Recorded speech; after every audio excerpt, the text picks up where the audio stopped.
출근길 묵상 365 이야기 묵상 2021년 8월 28일 하나님을 기쁘시게 하는 비즈니스.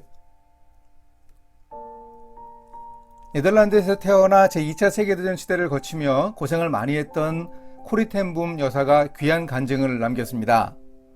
그는 할아버지에 이은 아버지의 가업을 이어 당시 100년도 더 된 텐 붐 시계방에서 시계수리 기술을 익혔습니다. 그래서 코리 텐 붐 여사가 네덜란드에서 여성 최초로 시계수리공 자격증을 땄다는 사실은 잘 알려져 있지 않습니다. 코리 텐 붐은 제2차 세계대전 때 유대인을 도운 제목으로 체포되어 가족들이 나치 수용소에서 고생을 많이 했습니다. 그래서 아버지도 잃고 그 수용소에서 언니도 세상을 떠났는데 코리 텐 붐은 수용소의 악명 높은 간수를 결국 용서했습니다. 유럽과 미국 등 전 세계를 다니며 간증해서 감동을 주었는데 그런 코리 텐 붐 여사의 용서하고 사랑하는 믿음은 아버지의 영향이었다고 고백했습니다.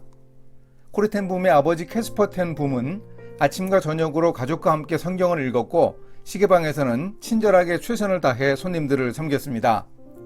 코리의 아버지는 60년 동안 시계수리를 한 정말 능력 있는 장인이었는데 자신이 하는 시계수리 작업을 위해서 이렇게 기도하기도 했습니다. 주님은 은하계의 바퀴를 운행하시는 분입니다. 무엇이 행성들을 회전시키는지 또한 무엇이 이 시계를 돌아가게 하는지도 주님은 아십니다. 그렇게 기도하면서 일을 하니 전날 밤에 잘 안 풀리던 시계수리가 다음날 아침에는 잘 되었다고 합니다. 그 시절은 경제적으로 매우 어려웠습니다. 하루는 시계방에 한 부자 손님이 와서 비싼 시계를 현금으로 사겠다고 했습니다. 그 시계만 팔면 온 가족이 얼마 동안 고생하지 않고 살 수 있을 만한 거래였습니다. 그런데 거래가 끝나고 시계를 받아들면서 손님이 말하기를 사실은 자기가 아끼는 시계가 고장나서 가까운 다른 시계방으로 가지고 갔다고 합니다. 그 시계방에서는 자기 시계를 고칠 수 없다고 해서 이곳에 와서 새 시계를 산다고 말했습니다. 그때 코리의 아버지는 그 손님에게 시계를 볼 수 있느냐고 물었습니다. 시계를 받아 몇 곳을 수리하더니 이제 이 시계는 큰 문제가 없다면서 돌려주었습니다. 그리고 그 손님이 다녀온 시계방의 수리공도 아직은 조금 더 경험이 필요할 뿐이라고 조금만 더 기다려주면 그 시계공도 훌륭한 시계공이 될 것이라고 말했습니다. 거기서 끝나지 않고 코리의 아버지는 빙그레 웃으며 그 손님에게 받았던 현금을 건네주었습니다. 그리고 말했습니다. 오늘 사신 시계를 다시 저에게 주시지요. 그래서 텐 붐 집안 가족들의 생계를 위해서 매우 중요한 거래는 없던 일이 되었습니다. 코리는 이런 부친에게 은근히 화가 났습니다. 손님이 가고 나서 그 돈이 얼마인데 그 거래를 포기하느냐고 반문했습니다. 그러자 코리 텐 붐의 아버지는 딸에게 이렇게 말했습니다. 코리야, 돈은 필요하면 하나님이 언제나 우리에게 주실 수 있지 않겠니? 그러나 우리가 최선을 다해서 정직하게 손님을 섬기지 않는다면 하나님이 기뻐하실까? 코리야, 우리 그리스도인들은 돈을 많이 벌기 위해 사는 사람들이 아니라 하나님을 기쁘시게 하기 위해 사는 사람들이란다.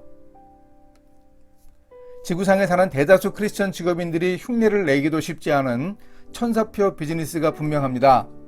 손님의 이익과 기쁨을 위해 섬기기도 쉽지 않지만 하나님의 기쁨을 위해 고객을 섬기는 자세를 우리는 배울 수 있습니다. 하나님의 위대하심을 찬송하고 감사하는 일이 재물을 바치는 것보다 더 하나님을 기쁘시게 합니다. 시편 기자가 노래합니다.